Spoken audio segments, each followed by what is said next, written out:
Yo, what is up everyone? It's me, EDJ here, and today we're going to be reacting to another two-parter from OverSimplified about the Civil War. Now, the basic premise of the Civil War, it's, the South tried to succeed from the Union, and then it became a war to preserve the Union, but eventually it morphed more into freeing the slaves became more of the focal point instead of keeping the Union together. And yeah, it's basically the kind of general premise. I think everyone knows that. And yeah, there's a lot of talk about in this, like from Abraham Lincoln to the generals of Ulysses S. Grant and the Confederates. It's overall just a really fun. Well, I hate to use the word fun because I think the bloodiest conflict in American soil, but what I mean is a really interesting point in history to learn about. I'm really looking forward to seeing how Oversimplified tackles this video. So yeah, guys, before I get started, I want to preface. I can't say the word. I want to point out that you should seriously subscribe, follow, and support Oversimplified. The man deserves it. I love all his videos, and he's just a great YouTuber. And it's been a real delight just reacting to his videos. And yeah, without any further ado, let's just get right into it. Let's watch Oversimplified's The American Civil War. Alright. Oh snap, boy. Okay, Mrs. Lincoln, this is it. One last push, and we're done. Like the Napoleon one. 9 months and 4 days ago, my father brought forth upon my mother himself, and gave to her a child, conceived in a shack in Kentucky, and dedicated to the proposition that I will drink num-nums from a bottle and do little poo-poos in my pantses for the next 2 to 3 years. Now what is it babies do again? Oh yeah. I am not touching that. Fair. Abraham Lincoln grew up with his relatively poor family in Kentucky, eventually moving to Indiana, and finally, Illinois. He read a lot of books, worked a lot of jobs, wrote some questionable poetry, and finally entered the law profession. Wait, I'm so sorry, guys. He does look like Nicolas Cage. What the heck? Dude, Nicolas Cage in like an Abraham Lincoln Vampire Slayer movie, that would be the greatest thing ever. Some questionable. Abraham Lincoln is my name. It with this pen, I wrote the same. I wrote haste and speed and left it here for fools to read. Dude, them bars though. Poetry, and finally entered the law profession. Despite being self-taught, he turned out to be a pretty clever and astute lawyer. In one case, a guy claimed he witnessed a murder at night, and Lincoln was like, "How could you have seen anything in the dark? There was a bright full moon." A what? A bright full moon. Can you say that again, please? There was a bright full moon. A dim half moon? No, a bright full moon. That's funny, because according to this almanac, there was a dim half moon that night, which makes you a liar. Well, I got a bright full moon for y'all right here. Now that's what I call a rebuttal. Lincoln and his cheekbones weren't only interested in law, however. Dude, he did have great cheekbones. Like, I know a lot of people would say Abraham Lincoln was ugly. Can't argue too much with that, but the dude had great cheekbones. He also dabbled in the world of politics, serving as a legislator in both local and national assemblies. And what a time it was. Not even 100 years after the Founding Fathers wrote all men are created equal, politicians were already asking, yeah, but what does that mean exactly? It means all men. Yeah, but what does that mean exactly? And not just that. States' rights versus the federal government. What are the executive powers of the president? Is cereal a soup? The Founding Fathers left some of these questions perhaps a little too open to interpretation. And the biggest question of them all was slavery. An ugly mark on what should have been a revolutionary new nation based on liberty and democracy. Thomas Jefferson had written a condemnation of slavery in the Declaration of Independence, He took it out, right? But out of fear of losing Southern states' support, it was removed. Hey guys, do you think leaving this a little vague will create any unforeseen problems in the future? No. Cannonball! And those unforeseen problems were now beginning to rear their ugly heads. As the nation developed, the North and the South developed along two very different lines, and two very different cultural identities emerged. Northern cities began rapidly industrializing, while the southern climate allowed for large plantations of labor-intensive crops. As a result, one half of the country didn't rely on slaves, while the other half had become economically dependent on them. In 1793, Eli Whitney's cotton gin caused the slave trade in the South to explode, while in the North, a growing abolitionist movement was taking root. A general mistrust began to develop between the North and the South, as Northerners felt the South were hell-bent on expanding slavery, and fear spread throughout the South that the North wanted to take their slaves away. In 1819, there were 11 free states and 11 slave states. A perfect balance. A happy medium. A harmonious relationship. Hey guys, nice to meet you. I'm Missouri, and I would like to become the 23rd state. Hey buddy, welcome to the nation. We'll be happy to accept you as a free state. Oh no, you don't. You're trying to get one over on us. Missouri's gonna be a slave state. Okay, listen, why don't we just ask Missouri what it wants to be, and we slave state... Well, then, allow me to introduce to you the newest, freshest state on the scene. Maine. Hey, you can't do that, and you can't have any more slave states above this line. What? The issue of slavery is solved, and it will never come up again. A few years later, we can end the video right there, right? You see, as America expanded westward, each new state or territory that was added threatened to upend the delicate balance between the slave and free states. If one faction managed to outnumber the other, it could gain an easy majority and force its own ideals on the opposing side, leaving a huge portion of the population feeling spiteful and oppressed. For a while, compromises kicked the can down the road and kept the volatile balance in check, as new free and slave states were roughly added in pairs. But then one loudmouth state just had to barge in and ruin everything as usual. The addition of Texas saw the United States enter into a war with Mexico, which they won, gaining a huge amount of land out west and creating even more problems. Hey guys, nice to meet you. I'm California, and I would like to become California, the that's where 31st I'm state. from. Hey buddy, welcome to the nation. We'll be happy to accept you as a southern slave state. Oh no, you don't. You're trying to get one over on us. California's gonna be a free state. Okay, listen, why don't we just ask California what it wants to be, and we can free state. Well, then, allow me to introduce to you the territories of New Mexico and Utah, able to freely vote for slavery themselves. Hey, you can't do that! And we can enter Northern Territory anytime we want to recapture escaped slaves. What? The issue of slavery is solved, and it will never come up again. Okay, I think we're starting to see, obviously, that this issue could not just be left alone. It was growing to the point where it just had to be like, are we going to keep slavery or not, you know? A few years later, it came up again. In 1854, a Democratic senator from Illinois wanted to build a really cool choo-choo train here and proposed that the territories of Kansas and Nebraska be created open to slavery, even though they were clearly above the Missouri Compromise line. Obviously, the northern states were like, hell no. But the Southern Democrats who controlled Congress at the time were like, well, if you love liberty and democracy so much, then you should let them vote on whether slavery should be legal or not.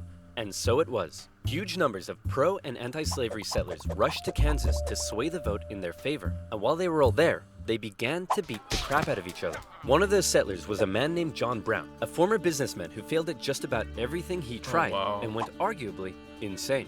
He was a radical abolitionist and dedicated much of his life to the Underground Railroad and freeing slaves. One night, in revenge for an earlier raid by pro-slavery forces, he and his sons killed a number of pro-slavery settlers in the territory, helping to kickstart years of violence known as Bleeding Kansas. Kansas and Nebraska both eventually voted in favor of outlawing slavery, but from here, the tension began to grow at a rapid...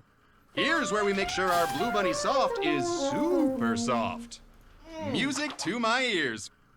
pace. In 1852, author Harriet Beecher Stowe penned Uncle Tom's Cabin, a best-selling novel that exposed the terrible cruelty of slavery to the world. Oh, how awful. How morally corrupt a nation must be to allow such things to happen. Your Majesty, what should we do about all the starving children working in the coal mines? Nothing!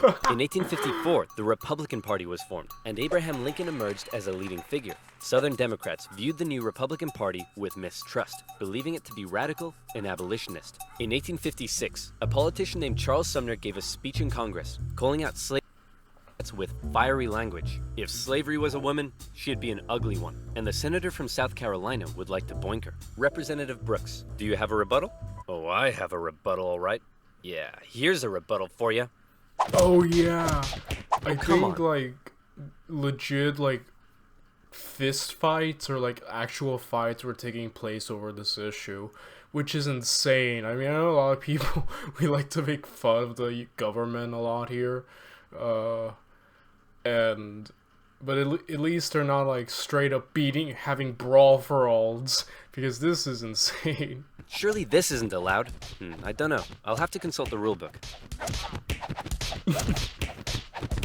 I can't find anything about caning a political opponent, but it says here I'm not allowed to wear women's underwear. Uh-oh. News of the violence on the Senate floor took the nation by storm. Southern slave owners sent Representative Brooks new canes to replace his now broken one. And on the floors of Congress, politicians carried weapons in self-defense, which is never a good sign. Yeah, this is insane. Like, I know there was fights, but like, straight up everyone bringing their own guns in case. Imagine the government, just everyone meet and then they just start shooting each other. The country's done, right? At that point, like, if at that point we just like collapse into total anarchy. In 1857, the Supreme Court ruled in the Dred Scott case that all people of African descent, slave or free, could not. Yeah, I think like there was a law like a slave was only like one third of a person. I think that's what he's coming to. Wait. Citizens, and therefore could not sue for their own freedom under any circumstances, undoing years of progress with the strike of a gavel. Oh, no. Now, within all this bitter debate over slavery, there were many nuances. North versus South, Republican versus Democrat, states versus the federal government. But let's strip all of that away. For 4 million individuals living in America, this wasn't about political intrigue or party alignment. It was about the basic human right to be free. Men, women, and children were stolen from their homelands and brought to the American continent, where for generations they were considered to be property, forced to live in poverty, and work from sunrise to sunset. Plantation overseers did whatever they felt was necessary to get the most out of their slaves. Punishments were often barbaric. Families were regularly separated, and parents could often only watch, as their children were auctioned off, never to be seen again. Thousands of slaves took the treacherous risk of running away, and abolitionists in the North helped many escape via the Underground Railroad, as bounty hunters entered the North to chase them down. Leading figures within the abolitionist movement included many significant free black men and women. But it's important to note that for many of the anti-slavery white individuals in the North, opposition to slavery was often an economic issue, not a moral one, as many worried large plantations would take their lands and livelihoods away. Abraham Lincoln knew that slavery was a moral evil, and he regularly spoke out against it in powerful speeches that helped him rise through the ranks of the new Republican Party. He lamented at the hypocrisy of a great American nation meant to stand as a shining beacon of freedom, while also enslaving 4 million men, women, and children. He most famously declared in 1858 that a house divided against itself cannot stand, that one day, slavery in America would end. However, even Lincoln was cautious in his opposition. He didn't want to outlaw it entirely, but simply prevent its expansion, so that given enough time, he believed it would naturally die out. Thankfully, history would force his hand. In October 1859, one abolitionist decided he'd try to single-handedly take down slavery by force. Who would be crazy enough to even attempt such a thing? It's our good friend, John Brown. He planned to seize arms from an armory in the town of Harper's Ferry, free the slaves there, and continue south, inciting a major slave uprising along the way. A noble cause, a bad plan, and terrible execution. Brown's men took the armory and some hostages, but were quickly surrounded by one Robert E. Lee and his U.S. Marines. Brown was captured. One of the great generals. Like, I just want to quickly say, Robert E. Lee was a great general, and like he did a lot. Like, his exploits during the Civil War are really great. Obviously, he was fighting for the pro-slave cause, which I don't think anyone agrees, but I just think him as a military leader is really great, you know? Sorry. And a couple of months later, he was executed for treason. Northerners sympathized with Brown, but Southerners were like, you see this? They're coming for us. Soon, there'll be 1 million John Browns. 1 million John Browns? What on earth are you thinking about? The John Brown farm? Yeah, me too. To make matters worse, new northern free states meant now the southern states really were outnumbered, and they were beginning to feel bitterly spiteful and oppressed. Yeah, they probably felt like cornered because, like, yeah, you can see, like, first that whole John Brown incident, now they're outnumbered, and it seems like, yeah, it feels like this is just one giant ticking time bomb. And you know, what's that saying? Like, you corner a wild animal and it goes feral, or something like that. You don't corner a wild animal. I think probably, like, yeah, but the South felt very cornered, probably at this point. Further fear began to spread in the South when news broke that a relatively unknown figure had just secured the Republican Party nomination for president. Abraham Lincoln, mostly well-liked among anti-slavery Northerners, had made some of the most powerfully worded speeches against slavery of any politician at the time. And now, there was a chance that he and his cheekbones could become president. For the South, that would be too much. In the 1860 election, Lincoln's name didn't even appear on the ballot in 10 southern states. Wow. But much to their horror, when the final results came in, Lincoln had won by an electoral college landslide. Dang, dude. Lincoln himself tried to calm their fear. How many times do I have to tell you, I'm not gonna take away your slaves? Yeah, right, Honest Abe. We've had enough of you Northerners. We're gonna go form our own country. You can't do that. Why not? Well, if you had won the election, would it be okay for us to leave? Of course not. Well, why not? Because that's not how victim mentality works. Many states felt that when they joined the Union, they always withheld the right to leave it whenever they pleased. Dang. Many people living in 19th century America often felt more loyalty to their state than to the nation. And now, with the South feeling like it had lost its voice in the federal government, they were out of here. South Carolina was the first to go, and over a period of 6 months, one by one, 11 slave states officially seceded from the Union, with just 4 contested border states opting to remain. The seceding states issued a number of official documents justifying their secession. South Carolina proclaimed that it was northern states' hostility to slavery that rendered the federal government illegitimate. Mississippi declared that their position was thoroughly identified with the institution of slavery. And in a speech, the Confederate vice president stated that the new Confederate government rested upon what he called the great truth of racial inequality. Revered American generals, such as Robert E. Lee, opted to side with their states over the Union. And with all the chaos, one New York lawyer wrote that rather than a bald eagle, America's national bird should be a debilitated chicken. And hey, I kind of like that. You know, it kind of makes sense, watching the actually. crisis unfold, knew it would be his job to solve it. Lincoln was just about to hop on a train and become the president of the United States of America. Hey man, you're hella ugly. Grow a beard or something to hide that face. Good idea. Yeah. Still ugly. Iconic, but With yeah, not that assassination great. plots already underway, Lincoln had to travel to Washington, D.C. under heavy disguise and protection. All along the way, he received stacks of threatening letters. May the hand of the devil strike you down. You are destroying this country. Damn you, every breath you take. Love from... Grandma? At his inauguration speech, Lincoln once again reiterated that no, I do not want to take away anyone's slaves.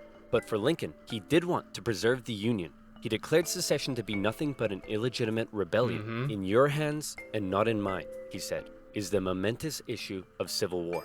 You can have no conflict without being yourselves the aggressors. We are not enemies, but friends. It was clear Lincoln was ready and willing to get freaky and open up a can of Scatman John if he had to. Whether he had the support of the people, however, was in question. In the end, it was the Confederates that fired the first shot. As they seceded, the Confederate states began seizing federal U.S. property throughout the South. Off the coast of Charleston, South Carolina, was one such federal property, Fort Sumter, held by a measly, undersupplied U.S. force. The Confederate militia there demanded the fort surrender, a request which was quickly denied, and any remaining hope for a peaceful solution to the secession crisis probably then died when the Confederates did this. Yeah, that The was a Battle nightmare. of Fort Sumter is considered to be the beginning of the American Civil War.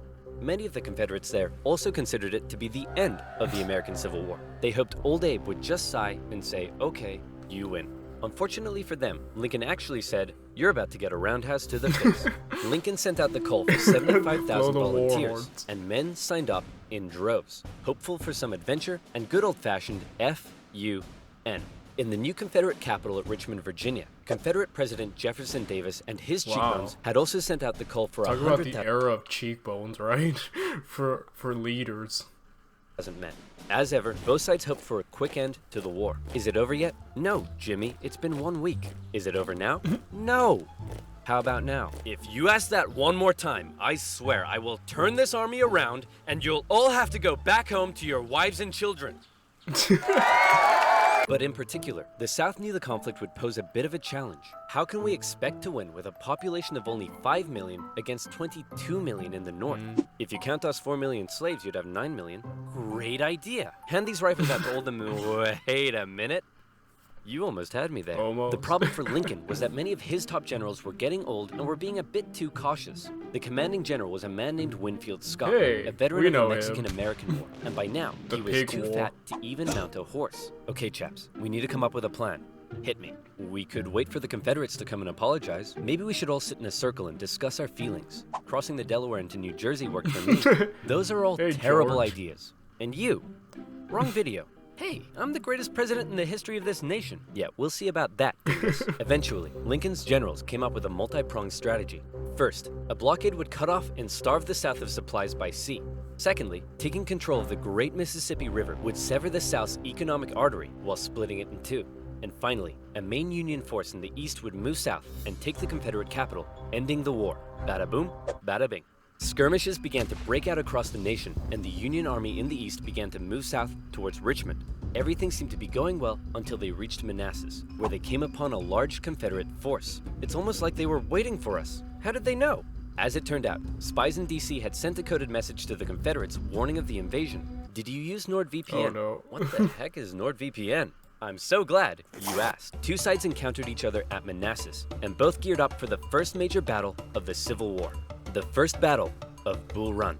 The Confederates rapidly brought in support via rail, and the two sides were about equal in numbers. However, they were also equally inexperienced. A large number of civilians also rode out by carriage from DC to picnic on the nearby hills and watch the excitement unfold. Dang. Like, it goes to show just how, like, this event we remembered as, like, one of the bloodiest and most violent things in American history. And it's just, like, little did everyone know just how disastrous this was gonna be, and how no one was taking it as seriously as at first, and then, you know, it just went out of control. Nobody seemed to quite understand how destructive this war was going to be. The Union forces pulled a flanking maneuver to hit the Confederates on their left, and the two sides fired on each other in rows. Farm families living in the area were forced to flee the fighting, including a man named Wilmer McLean. Hurry up, Martha! There's a war out here! The more you tell me to hurry up, the slower I will go! The Union force saw initial success, pushing the Confederates back to Henry Hill. But one as of yet fairly unknown General Thomas Jackson had arrived, and he took a defensive position, standing firm like a stone wall, holding the Union Army off, and finally sending them running back to Washington, D.C. With heavy casualties, the sobering reality of war hit both sides hard, and the North, having just lost the first major battle, had to face the serious prospect that they may not actually win this war. President Lincoln, General Jackson whipped us so hard, the Confederates are calling him Stonewall Jackson. Wait, that's why they're calling him that? Not because he looks like he ran face first into a stone wall? Apparently not. Worse yet, the North had also lost the first major battle out west, giving away control of southwest Missouri. All of this was terrible news for Abraham Lincoln, especially since many of his generals and cabinet already didn't have much respect for him. They felt he was incapable of running a war, because he seemed a bit like your friendly old grandpa. He famously loved a long-winded story and a good pun. I've been so busy, my wife is missing me. But her aim is starting to improve. But deep down, few realized he could also be incredibly shrewd. Oh, Abe, you're so funny. Funny how? Funny like I'm a clown? Abe, I was just... No, funny how? Like I'm here to amuse you? During the war, Lincoln committed acts that were viewed by some as impeachable. His administration suppressed the free media from printing articles sympathetic towards the South. Some Southern sympathizers were even arrested without a trial. So there's a lot of discussion about Abraham Lincoln. Like, a lot of people regard him as the greatest president, especially around where I am, and I quite frankly agree with that. Wait, sorry, this blurry image is bugging me. Okay, so sorry, Yeah. But point is like I agree with that statement, but you know, there is arguments that can be had. Like he was human. He was not infallible. Like I think a lot of us tend to kind of raise him to another status. Kind of like with the founding fathers, like nothing but respect to these men and their intelligence and what they accomplished, but obviously they were just human like the rest of us. They had flaws, and a lot of people I've seen have argued, yeah, a lot of Abraham Lincoln's actions you can kind of interpret as tyrannical. There's a great video from, I think there's this YouTuber named Vlogging Through History.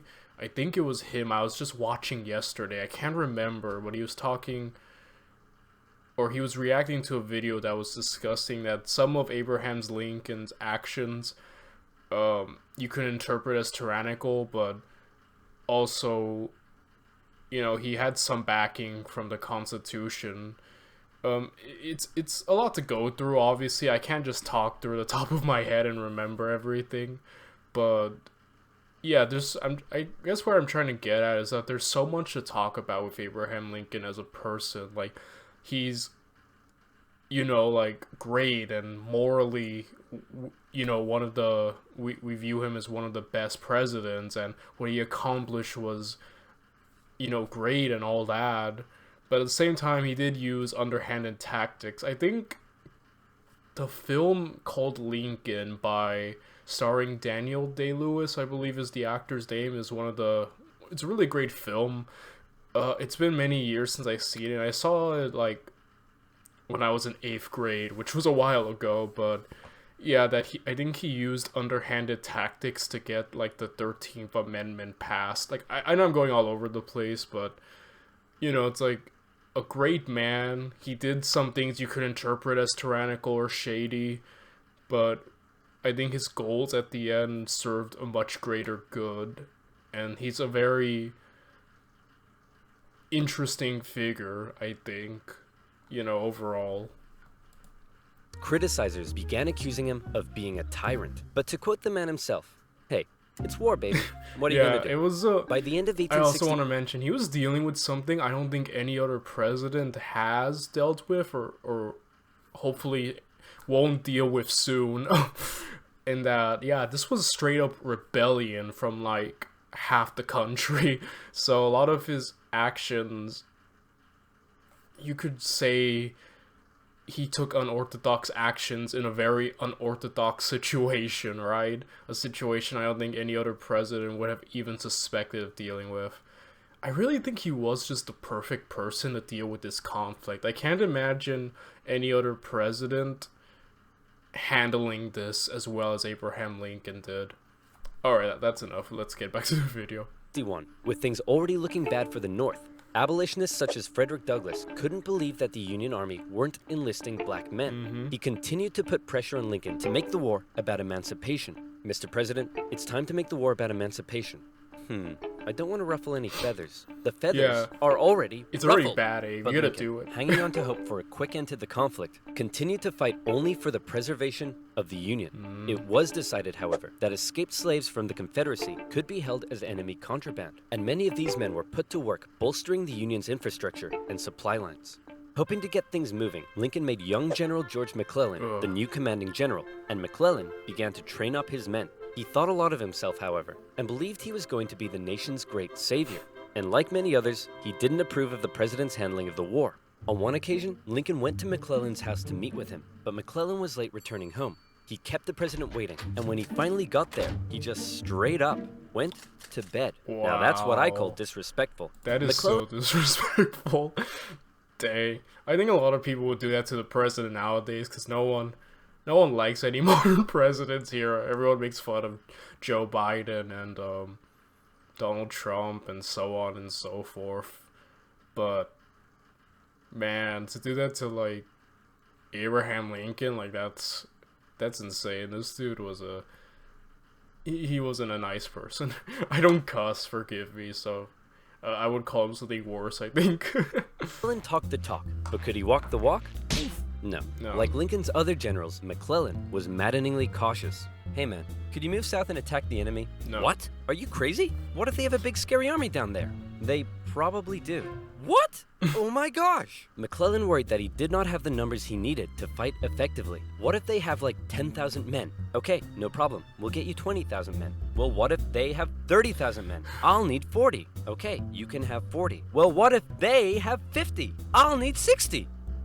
Lincoln tried, but it was all in vain. McClellan would... Abraham Lincoln had to deal with so much. It wasn't just fighting the South. He had to, like, you know, maneuver through getting the emancipation done, you know, and with the U.S. government, and then he had to deal with the generals, and then he had to keep the country together on top of the war, and then at home, I believe, like, his son died. Like, Abraham Lincoln took so much more than I think a normal person can handle, and he just, like, dealt with it.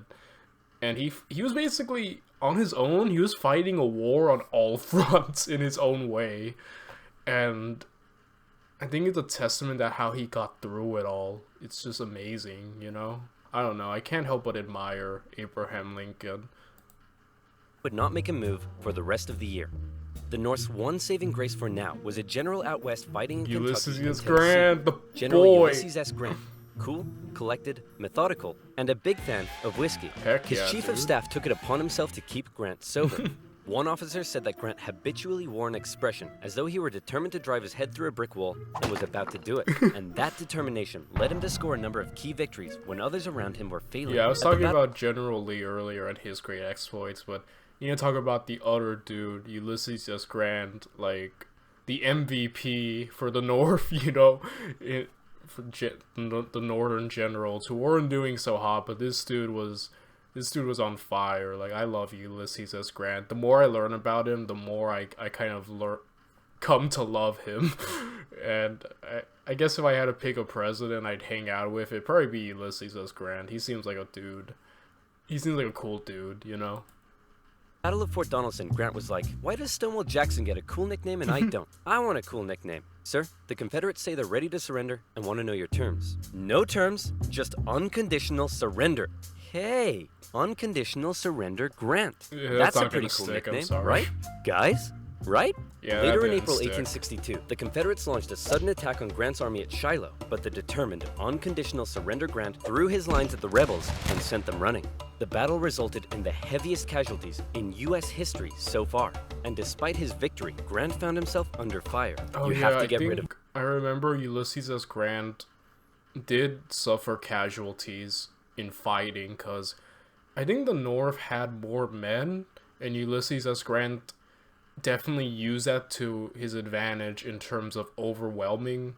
He could afford to replace his losses, is all I'm saying. Not to say I don't think he was cautious at all, or that he was just hoping to just throw men and overwhelm. Like, he's obviously a great military mind in his own right, but he also realized he could replenish his own men while the South couldn't, so he took advantage of that. But yeah, I could see, despite getting huge wins, he did lose a lot of men.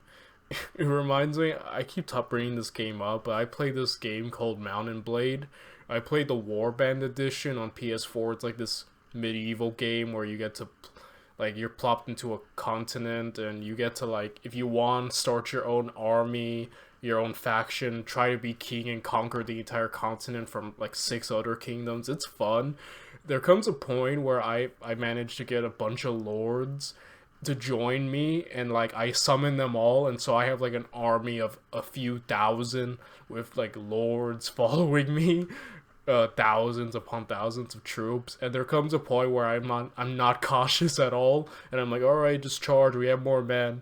And then I send my huge army to siege a castle, and I lose a lot of men, but I still have thousands while they only had, like, a few hundred. So you know, just like, I don't know why, that doesn't have anything to do with this, but it's like, I don't become, I'm like, oh well, I can just replace them, I have more men, so, you know. I don't know, that was sorry, I got sidelined there on a tangent. Of Grant. Why? Didn't he win? Yes, but he just threw his men at the enemy. Isn't that the point? Also, he's a loony drunk. Well, what does he like to drink? I believe whiskey, sir. Then send him more. Give him more Lincoln if he's watched getting as that his kind of cabinet did nothing but effectiveness. bicker, and his generals did nothing. But then, worst of all, personal tragedy struck. Lincoln's young son, Willie, very much loved by the president, died of typhoid fever at the age of 11. Lincoln was a sensitive man and was heavily affected by the loss. His wife was inconsolable. But one of Lincoln's greatest traits, what made him such a great leader, He just was kept in the going. darkest of times, with composure and determination. He kept moving forward. Yeah, the man did He knew not it was his stop. responsibility to hold himself and his family together. And by doing so, he hoped to hold the nation together. And he had had it with McClellan's in action. Lincoln decided he was gonna take control. In March 1862, Lincoln firmly ordered McClellan to once again move south towards Richmond. McClellan insisted instead they move by sea to the Virginia Peninsula and attack Richmond from the southeast. Yes, said Lincoln. Just Okay, do something, anything. right? Lincoln held on to some of McClellan's men to defend D.C. from a nearby Stonewall Jackson wreaking havoc in the Shenandoah Valley, and he sent McClellan south. McClellan landed on the peninsula, and he began to move inland. He came up against a small Confederate army that had dug in at Yorktown. McClellan vastly outnumbered the force, but it's said that Confederate General Magruder deceived McClellan by cleverly maneuvering his smaller force and making McClellan believe he faced a huge army. No, you have way more men than them. Move forward. No. McClellan settled in for a month-long siege, giving time for Johnston to move south from Manassas and Magruder time to retreat. When he finally entered the city and found it deserted, he declared it a victory, calling his success brilliant. Then, after meeting some resistance at Williamsburg, McClellan moved to within just 20 miles of Richmond, his armies able to hear the church bells ringing in the enemy capital. You still outnumber them. Go give him hell. No. McClellan once again held back, moving slowly and defensively, and with his army split in two, the Confederates saw an opportunity to strike back. McClellan's advance was halted, and now the Confederates pulled an ace out of their sleeve. General Lee, you're up. Do you think we should evacuate Richmond? No, Mr. President, no need.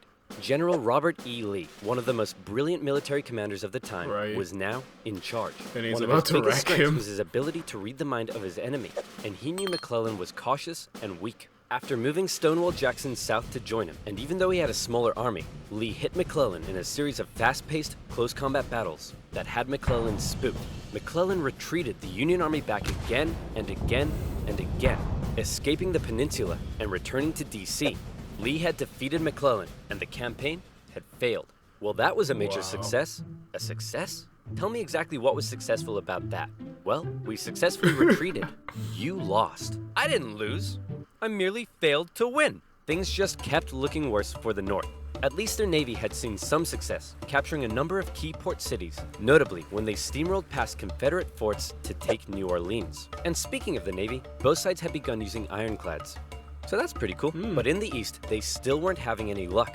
After McClellan's disastrous campaign, Lincoln briefly sent out one General John Pope to attack Northern Virginia. Hey man, just checking in. How's it going? Well, the Confederates kicked my butt at Cedar Mountain. Then they raided my camp and ran off with my money and clothes. Also, I appear to have been wedgied. Lee defeated Pope at yet another battle at Bull Run, in which nearby farm families once again got caught up in the fighting. Hurry up, Martha! There's another war out here! I'm waiting gosh. for my hair to dry! Wilmer McLean, sick of war, moved his family south, where he knew the war would definitely, absolutely, never touch him again. But Lincoln had yet another problem to contend with. European powers, in particular the UK, were looking increasingly like they may intervene diplomatically on the side of the Confederates. They were missing their precious supply of southern cotton because of the Union blockade, and they wanted to see a swift conclusion to the war. The tension between America and Great Britain had been increasing, especially after Confederate diplomats were discovered on a British ship. Now, after McClellan's failure to take Richmond, the UK declared it impossible for the North to win. Lincoln needed something to prevent Europe from getting involved, and after more petitioning from abolitionists, he decided maybe the time was finally right to make the war about ending the institution he hated, slavery. If the North had a noble cause to fight for, Europe would be less likely to intervene. But Lincoln and his cabinet knew before they could declare something as radical as emancipation, they needed a victory, They needed a especially W, now that the Confederates were about to go on the attack. Aware that he had a limited number of men and supplies, Lee now hoped that if he could just threaten Washington, D.C. militarily, he would gain Europe's recognition and crush Northern morale in time for the midterm elections, forcing the North to negotiate. With confidence at an all-time high, for the first time, Robert E. Lee invaded the North. But on September 13th, the North finally had some luck. Oh boy, it's my lucky day. A cigar in a field. Hey, what's this wrapped around it? Oh my gosh! That's right. The North had discovered General Lee's battle plans wrapped around some cigars. Wow. And in them, they saw that Lee had split up his forces. Dang, that is insane. That's like a blunder, and man, that's insane. I can't believe that's how it went.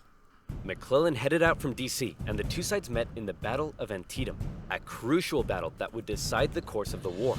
It saw the most vicious fighting to date, and still remains the single bloodiest day in American history. But, for once, the North came out victorious, and Lee was forced to retreat. He's on the run. Chase him down and finish him off. No. You know what, old buddy, old pal? You're fired. Yeah, the North that should have had been won done a while their ago, crucial Abe. victory. Lincoln breathed a huge sigh of relief, and with that win, he was prepared to take a huge step. On September 22nd, the Emancipation Proclamation was issued. In January, all slaves held in the Confederate States would be, as far as the U.S. government was concerned, officially free. Throughout the North, free black men and women rejoiced, knowing that if the North were to win, their brothers and sisters would no longer be held in bondage. The proclamation also had the intended effect on Europe, who were not willing to oppose a pledge to end slavery. An outraged Confederacy knew that Lincoln had given the war a new meaning. It was no longer just about the preservation of the Union. Now, it was about creating a new Union, washed clean of its original sin. A Union without slavery. Alright guys, I'm gonna jump to part 2 immediately. I think I kind of spoke about my general thoughts. I'll see you all in part 2, alright?